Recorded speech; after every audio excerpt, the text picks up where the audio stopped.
Dans cette courte vidéo, aujourd'hui, je vais vous donner quelques pistes pour un cadeau de la Saint-Valentin selon son signe astrologique. Alors tout d'abord, les béliers, signe de feu, c'est un cadeau qui se vit. Donc offrez-lui plutôt une expérience ou peut-être un sport, une activité sportive qu'il ne se serait pas payé de lui-même et qu'il ou elle ne se serait pas payé de lui-même et qui va lui permettre de vivre quelque chose, un peu une sensation forte aussi, enfin quelque chose qui est un peu, ça peut être de la vitesse par exemple, un circuit en voiture, ça peut être quelque chose qui pourrait plaire à votre partenaire bélier. Alors en signe de feu, on a le lion. Le lion, c'est plutôt un cadeau qui va lui permettre de se faire remarquer. Ça peut être un bijou chic, un objet design pour sa maison, un parfum qui est raffiné, réputé. Voilà, quelque chose qui va lui permettre de le mettre en valeur. Le Sagittaire, autre signe de feu, troisième signe de feu, lui a besoin de quelque chose qui lui permette de s'évader. Et en fait, il n'est pas matériel. Donc ça peut être, alors si vous avez vraiment les moyens, ça peut être un voyage, peut-être même une escapade de quelques jours, ou alors une expérience à partager avec des amis. Ça peut être aussi un concert, ça peut être quelque chose qui va l'emmener voyager physiquement ou mentalement.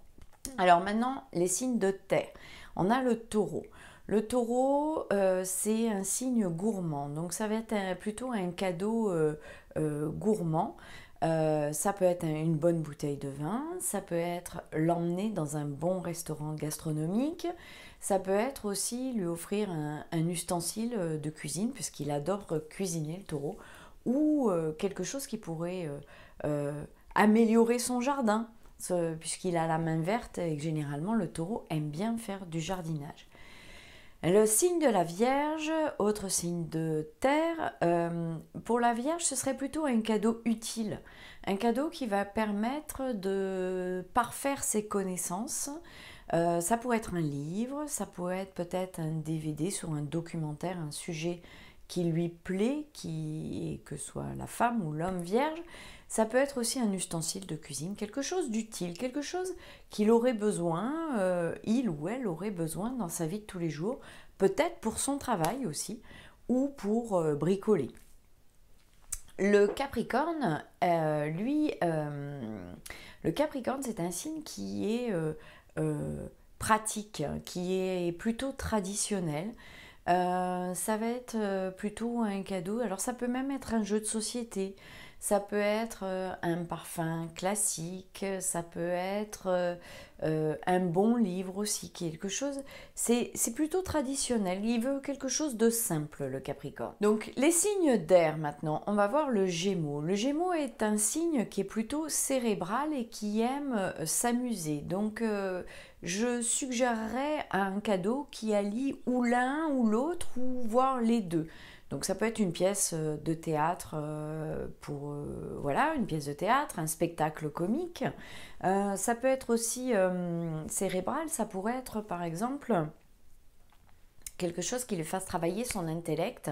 Ça peut être peut-être un livre aussi, mais je pense peut-être, ou alors un séminaire, quelque chose qui lui permette de travailler au niveau du cérébral, donc lui offrir une journée de séminaire par exemple, ça peut être quelque chose qui pourrait lui plaire, ou alors on peut allier le jeu et le cérébral avec les jeux où on se retrouve dans des... Il faut réfléchir, savoir par où on sort du labyrinthe ou des choses comme ça. Ça peut être quelque chose qui pourrait plaire à un Gémeaux. Un signe de la Balance, c'est plutôt un cadeau bien-être. Ça va être peut-être un massage, un spa, quelque chose qui va lui permettre de se détendre. C'est le signe de l'esthétique, tout ça. Et si vous pouvez le faire à deux, si ça peut être un massage duo par exemple, eh bien ce ne sera que mieux. Pour le Verseau, c'est plutôt un cadeau high-tech. Le Verseau aime être original, avoir une longueur d'avance. Ça peut être, par exemple, les dernières oreillettes d'Apple sans fil. Ça peut être des choses Tout ce qui va lui permettre d'être original et de montrer qu'il a une longueur d'avance sur les autres. Les signes d'eau maintenant. Alors, le Cancer, ça va être un cadeau, plutôt un cadeau sentimental, romantique. Donc, je pourrais dire, par exemple, un album photo où il y a des photos de vous, des moments que vous avez partagés ensemble, ou alors, si vous n'avez pas le temps de faire un album photo, ça peut être une trilogie, vous savez, plusieurs cadres avec 2-3 photos de moments que vous avez passés ensemble, ou alors encore mieux, parfois on trouve il y a des grands cadres avec des pêle-mêle de possibilités de mettre plein de photos. Donc voilà, ça peut être une idée cadeau qui pourrait plaire au Cancer, en sachant que ça peut être aussi quelque chose pour sa maison, pour son cocon familial. Le signe du Scorpion, ça va être plutôt un cadeau passion. Le Scorpion, il aime les sensations fortes, donc ça peut être une entrée à un parc un parc d'attractions avec des manèges, des grands 8, des roues qui passent à l'envers. Voilà, c'est ce genre de choses qui plairait à un Scorpion. Ça peut être aussi un saut à l'élastique. Voilà, il aime les sensations fortes et il voudrait que ce soit extrême et un peu exceptionnel, quoi, le Scorpion. Et les Poissons. Donc les Poissons, c'est plutôt un signe qui est dans le ressenti. Ça pourrait être peut-être des huiles de massage, des bougies parfumées. Ça peut être aussi la musique. Ça peut être peut-être un concert, mais plutôt d'un truc un peu, peut-être un peu plus doux, mais quelque chose d'envoûtant. Ça pourrait être par exemple aussi des thés parfumés.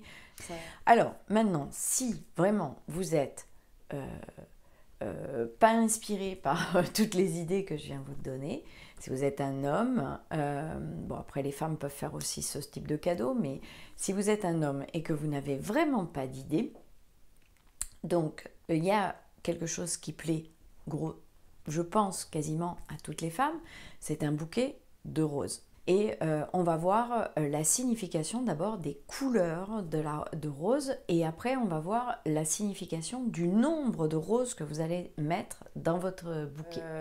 On va voir les couleurs. Rose rouge, bien sûr, c'est l'amour. Rose blanche, c'est pour la pureté des sentiments. Rose jaune, c'est pour la chaleur et un côté amical, amitié. La rose orange, c'est pour un désir charnel, de l'admiration que vous avez sur la personne. La rose rose, c'est l'affection, la fidélité des sentiments. Alors maintenant, en ce qui concerne le nombre de roses à mettre dans le bouquet. Si c'est une seule rose, c'est un coup de foudre. Si c'est 2 roses, attention, prudence, parce que selon les sites, vous trouvez 2 significations différentes et du coup, qui n'ont pas du tout le même sens. Il y a certains sites où ils disent que c'est pour symboliser l'amour réciproque de rose et d'autres qui disent que c'est plutôt pour se faire pardonner. Donc attention, à prudence avec les 2 roses. 3 roses, c'est I love you. Voilà, c'est simple. 6 roses, ça va être pour montrer votre engouement vis-à-vis de cette femme. 9 roses, ça signifie on est ensemble pour toujours. 10 roses, ça va être associé à notre amour, c'est de la perfection. 12 roses, c'est une demande en mariage ou une demande de fiançailles. Donc c'est accompagné d'un petit mot, d'une demande de mariage, de fiançailles. 13 roses, attention entre 12 et 13, 13 roses, ça signifie de l'amitié. 21 roses, c'est un dévouement total vis-à-vis de cette personne. 24 roses, ça signifie que vous pensez à elle 24 heures sur 24. Et puis 36 roses, c'est une déclaration d'amour passionné. Voilà. Alors j'espère que vous avez trouvé des pistes pour la Saint-Valentin. Il reste quelques heures pour faire le cadeau idéal pour votre amoureux et votre amoureuse. Vous mettez un like si vous avez trouvé ça intéressant. Ci-dessous, vous avez un lien pour une consultation d'astrologie si vous avez besoin d'en savoir un peu plus. Et puis de coaching de couple, par exemple, c'est une nouvelle thématique que je vous propose cette année. Et puis ceux qui souhaitent aller plus loin et apprendre l'astrologie, vous avez ci-dessous un lien pour suivre ma formation en ligne sur l'astrologie.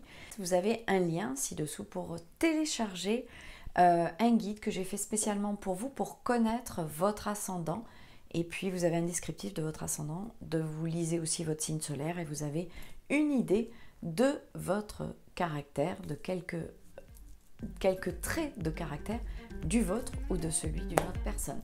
Je vous souhaite une très belle journée, une très joyeuse Saint-Valentin et à très bientôt. Ciao!